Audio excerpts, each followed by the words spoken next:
billón está en mi mente. Yo sé que es mucha gente. Un billón está en mi mente. Hello and welcome to the Un Billón Mindset podcast. My name is Marisol Uribe, aka Enfermera Marisol, and today I have a special guest with me. Her name is Cindy Varela, and I'm so excited to introduce her because one, she's another female entrepreneur on the show, and two, she's Latina as am I. So go ahead and introduce yourself, Cindy. Thank you for being on. Thank you. First of all, thank you for having me on. I'm very excited to be here. Thank you for inviting me.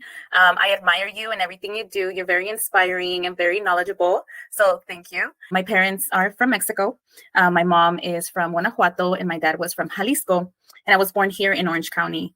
I am a life and health insurance broker, and I specialize in helping seniors with their Medicare.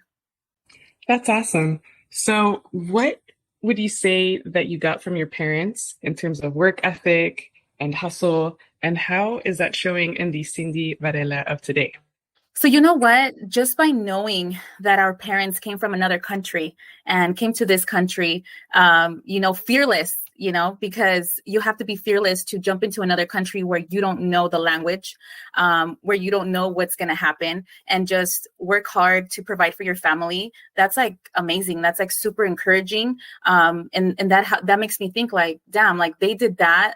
What am I going to do for my family? And that just pushes me to keep moving forward and, reach for my goals. Tell me more about your family, your nuclear family. You have a little one, correct? So for all the moms out there, please share a couple tips, whereas a morning routine can help others. Sometimes a nighttime routine can help others more. So is there something in your day where you say, I could share this with someone else because this has helped me stand out in my career and in my family life? So what would that be? Wow, that's kind of like a hard one. So I have three kids. I have a 15-year-old girl, I have a 12-year-old boy, and I have my pilon, my 4-year-old boy. And so God, it's so hard because trying to start your business, be with your kids, and not be tired is super hard. I'm very blessed because I have my mom, and she helps me watch them when I'm working. So I'm very blessed with that. But I mean, for me, it's just I try to every single spare moment I have, in between work, is just to be with my kids and go out with them, go to the park, take them to amusement parks, and spend time with them, watch movies or, things like that. For me, it's pretty hard because I'm trying to build a business. But thank God I have my mom right there and she's supporting me. I know I will have more time with them in the future. But right now it is pretty tight for me. Tell me, it's tight for everyone, right? But when you say I have three kids, I have my mom for support, that's already something, right? And that's amazing. What would you tell those who are shy about asking for help and want to do everything by themselves? Wow. So actually, I was in that position before. Before I started getting coaching and mentorship, I wouldn't want to ask for help. I would always want to do everything myself, and it was just very draining for me. But then after I started getting that mentorship, I started, noticing like, damn, I help everybody, but I don't want to ask for help, and that's wrong. So you have to ask for help. You can't do everything by yourself, it's like a job, like it has to be a team, and my mom is my team and she supports me and I'm just so blessed. But yeah, don't be afraid to ask for help.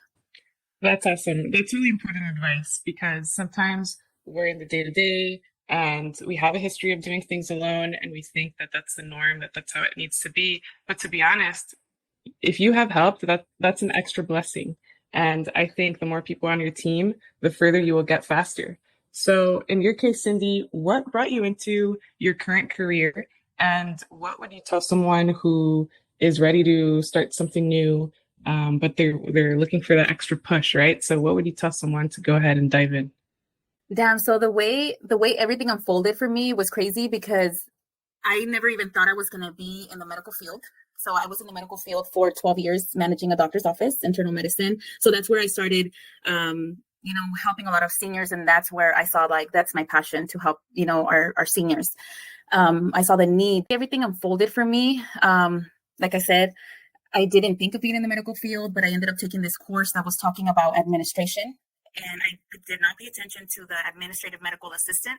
So I just jumped into it thinking, I'm just going to be scheduling appointments. It's just going to be all clerical stuff. And I took a course.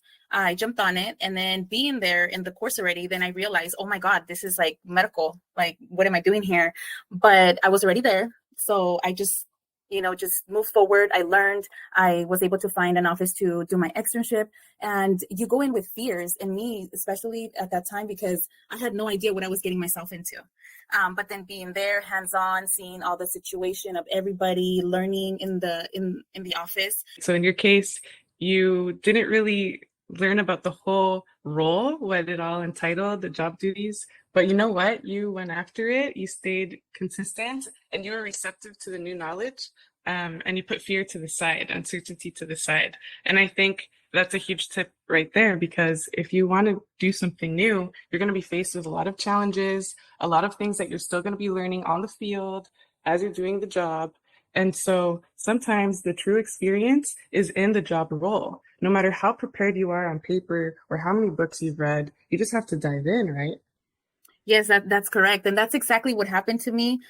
So after being in that office, then after that, I got introduced to the life insurance world. I got my life and health insurance license, and I started doing some life insurance. But then when I saw that I can do health insurance, I just thought like, oh my God, this is for me. I can still help patients. I can help them go over their medications, make sure that their medications are covered. So I just thought like, oh my God, this is for me. So that's what I do now. It was kind of scary at first because it's new to me. But every day I learn, and I love it. I know that this is what I am to be doing. That's amazing, Cindy. So for those of you who don't know, I am a dually licensed nurse. I'm a registered nurse, and I'm a licensed life and health agent for the state of California. So with those two knowledge bases, I can also see what the needs are in terms of financial, social, economic, you name it. And then I have a family team who has their own office and can help people in that way more specifically. So I definitely see how those two, life and health, can help people that much more. So coming from like the field, actually seeing patients one-on-one in the home health setting, which I'm still involved in, what would you tell someone who's new at the whole Medicare, they're just turning 65, and they're getting a little overwhelmed by all the mail that's coming their way, right? They're saying like, oh, call us if you need help with finding your plan and this and that. So how would you ease those people? What I would tell someone that's just turning 65, I mean, there's so much information out there that they're receiving in the mail, that they're watching on TV, because there's so many plans with different benefits, but everyone has a different need. Not every single plan is for everyone. So I would say contact a broker, an agent, to get some input and review what medications you're on, what diagnosis you have, and see what plan benefits you more according to your needs. So contact an agent. You can contact me as well. So that's what I would say, because it can be very, very confusing to them and to understand what Part A, Part B, Part C, Part D, what are all the Medicare parts. So yes. Real quick, can you give us the Spark Notes? What is Part A versus Part B? And let's go from there. Okay, so Part A is what covers your hospital. The Part B covers the durable medical equipment. Part C is kind of like a combo with Part A, B, and D, and D is actually for the drugs, for the medications. So Part C is when you go into an HMO plan, and it puts all of these together to give you more benefits. They give you extras. They give you extras like gym membership, food, monthly money for food. What else? They give you benefits for hearing aids, things like that. Every plan has different benefits that they offer, like I said, depending on everyone's needs. And hearing aids are now over the counter, right? Yes, they are, but they're very expensive. Yeah, you know what? That's there's pros and cons there, because I wouldn't want anybody to just walk in and buy a hearing aid without a proper consultation, because things of the ear, you're looking at cranial nerve aids that can manifest into different diagnoses as well. So sometimes you don't want to just apply a Band-Aid. You want to dig deeper and look into the cause. So I encourage you all to get your second and even third opinions, because there are several diseases that have to do with that cranial nerve 8. So thanks for that input of what Medicare Parts A through D represent. Which one has to do with giving patients money in terms of preventative healthcare, like acupuncture, or just different complementary alternative medicine? So right now, all these health plans, basically all of them are offering acupuncture services, chiropractic services, transportation. They're offering a lot of benefits. You know, they're all like in a competition, like I'm going to get more, I'm going to get that. But they're all pretty much offering the acupuncture and chiropractic services as well. And on paper, do you need to have a referral from a physician for these services, or could you walk in similar to a PPO insurance and you just want to try something out?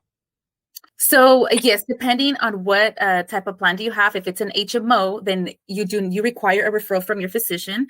You would need to go to your doctor and you need to basically tell them the need that you need, you know, like, oh, I need to go to the chiropractor because my back hurts. And then so the doctor will document, they will submit an authorization to the insurance, the health plan. They will approve, and then they will give you the information of the chiropractor that you can go to, or acupuncture, versus a PPO. PPO, pretty much you can go to any doctor that's contracted with the PPO that you have, and you can just choose whoever you want. Just take like maybe your doctor's order, and that's it. You don't need to wait for an authorization. Great. So thank you for highlighting the differences between HMO and PPO. And for those of us who haven't had health insurance before and are wondering about the expense, how economical have you seen these plans? And how expensive have you seen them? So what's the range?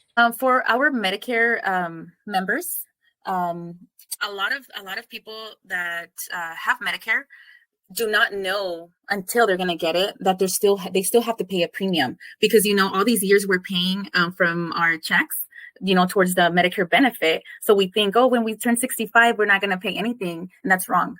We still have to pay a premium. So the premium right now for a senior is $170 a month. So they're taking away $170 from their Social Security check every single month for them to have their Medicare benefits. Okay. So, and it's kind of sad because a lot of seniors, they don't get a lot of money in their Social Security check. And $170 a month, that's a lot, unless they have Medi-Cal. If they have Medi-Cal, then Medi-Cal picks up that premium. But if they don't have Medi-Cal, then they have to pay for that premium, which we also have plans that are reimbursing some money to help them with that premium for whoever has just straight Medicare. No, that's interesting, because some people think, oh, I turned 65 and all the money that I've spent with my employer to pay for that Social Security, oh, it'll be free, right? But no, you guys, you still need to pay a premium, and that automatically gets deducted from the monies that you get, right? And then you can have your expenses.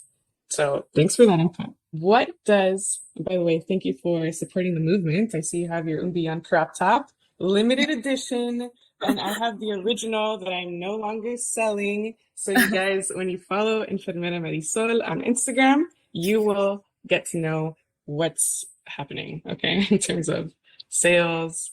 Thanksgiving is happening right now. By the time you watch this, it may be Christmas. So take notes.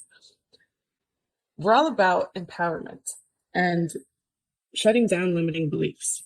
And this movement, you know, it started with a song that I wrote with Savage Saint. He's an artist from Northern California.